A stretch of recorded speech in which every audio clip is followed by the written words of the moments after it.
Putus cinta tuh rasanya bisa kayak akhir dari segalanya ya kan? Tapi bagaimana kalau sebenarnya rasa sakit itu bisa diubah menjadi kekuatan terbesar kamu? Nah, dalam beberapa menit ke depan kita bakal bongkar psikologi di balik ketertarikan dan bagaimana caranya kamu bisa menjelaskan keadaan setelah putus. Pernah nggak sih kamu ngerasa tiba-tiba aja digantiin? Ditinggalin gitu aja dengan ribuan pertanyaan di kepala yang enggak ada jawabannya? Perasaan kosong inilah yang seringkali jadi titik awal dari kesalahan-kesalahan terbesar yang kita buat setelah putus cinta. Di persimpangan jalan ini, kamu punya dua pilihan. Pilihan pertama adalah ngikutin insting, ngejar mohon-mohon, kirim pesan terus-terusan yang saya sebut sebagai bensin emosional. Pilihan lainnya adalah langkah yang mungkin berlawanan sama intuisi kamu, yaitu langkah kuat untuk diam dan melepaskan diri yang pada akhirnya justru akan membangun kembali nilai dirimu. Jadi, apa sih kesalahan fatal pertama yang dilakukan hampir semua orang? Jawabannya mengejar. Yuk, kita bedah kenapa insting buat memperbaiki keadaan ini justru jadi bumerang buat kita. Kutipan ini nusuk banget ya.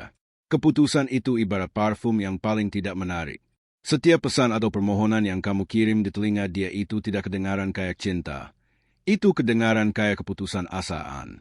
Dan sayangnya itu malah cuma berjanji dia kalau keputusannya buat pergi tuh udah benar. Ini tuh kayak kamu lagi nyoba mademin api tapi malah pakai bensin. Semakin kamu ngejar dan mohon-mohon, kamu sebenarnya lagi nyiramin bensin emosional ke situasi yang sudah panas. Setiap tindakan itu hanya membakar nilai diri kamu di mata dia dan membuat dia semakin jauh. Oke, kalau ngejar itu salah, terus apa dong langkah yang benar? Jawabannya mungkin terdengar sederhana.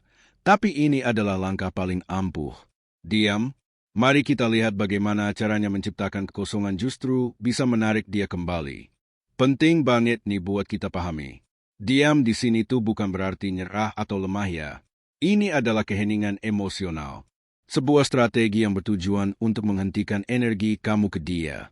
Ini cara kamu mengambil alih kendali dengan menciptakan perbedaan yang begitu drastis tidak mungkin diabaikan. Terus bagaimana caranya? Pertama, hentikan semua kontak total. Kedua, alihkan fokus kamu sepenuhnya ke dalam diri sendiri. Bikin dirimu enggak tersedia secara emosional buat dia. Dan ketiga, biarin dia bertanya-tanya. Ketidakhadiranmu akan menciptakan misteri yang harus dia pecahkan sendiri. Begini, secara psikologis otak manusia itu benci banget sama yang namanya menyembunyikan atau pertanyaan yang ngegantung. Pas kamu tiba-tiba diam dan ngilang, kamu berubah dari seseorang yang ngejar jadi sebuah teka-teki. Dan secara mendasar otaknya bakal kerja keras buat nyari jawaban. Dia kemana? Kok dia enggak menghubungin aku lagi? Tapi diam itu bukan cuma soal bikin dia kangen loh. Ada yang lebih dalam dari itu. Kita menggeser kekuatan total dinamika. Yuk kita lihat bagaimana psikologi kelangkaan dan psikologi terbalik bekerja di sini. Ada satu prinsip psikologi yang simpel banget. Kita tuh seringnya nganggap remeh sesuatu yang selalu ada. Ambil contoh deh udara yang kita hirup setiap detik. Kita enggak pernah benar-benar ngehargain kan? Tapi coba bayangkan pas kamu lagi enggak bisa bernapas. Tiba-tiba setiap tarikan jadi napas hal yang paling berharga di dunia. Keangkaan itu menciptakan nilai. Nah, prinsip yang sama tetap plek-ketiplek berlaku juga membuat kehadiran emosional kamu. Waktu kamu selalu ada, selalu tersedia perhatian dan energimu itu jadi kayak udara. Dianggap biasa aja, kehadiranmu yang berlimpah justru nurunin menguntungkan. Lihat deh bedanya. Waktu ketersediaan kamu konstan, nilai yang dirasakan rendah. Tapi begitu kamu menarik diri dan menciptakan kelangkaan emosional, nilai kamu langsung roket. Kamu bukan lagi pilihan yang mudah, tapi jadi hadiah yang berharga. Marcus Aurelius pernah berkata, balas dendam terbaik adalah tidak menjadi seperti musuhmu. Kalau kita tarik ke konteks putus cinta, artinya gini, balas dendam terbaik itu bukan dengan bikin dia cemburu atau mohon-mohon. Balas dendam terbaik adalah dengan menjadi begitu tenang, kuat, dan fokus sama diri sendiri sampai-sampai dia enggak ngenalin lagi orang yang dulu dia tinggalin. Dan semua langkah yang tadi kita bahas, diam, bikin diri kita langka, itu semua muaranya cuma ke satu tujuan akhir yang paling penting. Dan itu bukan tentang dia, tapi tentang kamu. Ini adalah soal kelahiran kembali dirimu. Mengubah rasa sakit menjadi kekuatan yang sesungguhnya. Ini bukan sekedar perbaikan sementara atau danaan emosional biar terlihat oke dari luar ya. Bukan, ini tuh cetak biru buat rekonstruksi total. Bangun lagi fisikmu, perkuat pikiranmu, dan yang paling penting temuin lagi siapa dirimu sebenarnya di luar hubungan ini. Kisah ini nunjukin pola yang sering banget kejadian loh.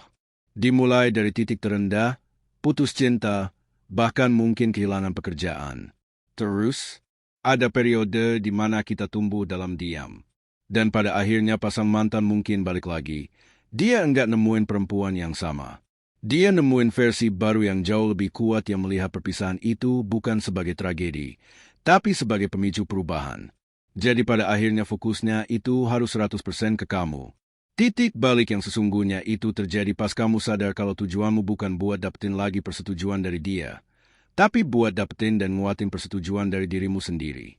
Oke, setelah semua proses tadi kita sampai di puncak transformasinya. Ini bukan lagi soal apakah dia akan balik atau enggak. Ini pilihan tentang utama dan kekuatan buat milih sekarang sepenuhnya ada di tangan kamu. Wanita yang sudah bertransformasi, dia enggak lagi nanya. Dia bakal balik enggak? Ya? Bukan, dia yang memilih. Tujuan akhirnya bukan sekedar dapetin dia kembali. Tujuannya adalah membangun versi dirimu yang begitu kuat sehingga kamulah yang memegang kunci dan kamulah yang mutusin apakah dia bahkan layak untuk masuk lagi ke hidupmu. Nah, sebagai penutup, aku mau ninggalin kamu dengan beberapa pertanyaan buat direnungin. Pertama, coba pikirkan ini. Kamu beneran kangen sama dia atau kamu kangen sama versi dirimu yang dulu rela kehilangan jati diri cuma demi dia? Ini bedanya penting banget loh. Dan ini membawa kita ke pemikiran terakhir. Pertanyaan yang sebenarnya itu bukan lagi apakah dia akan kembali.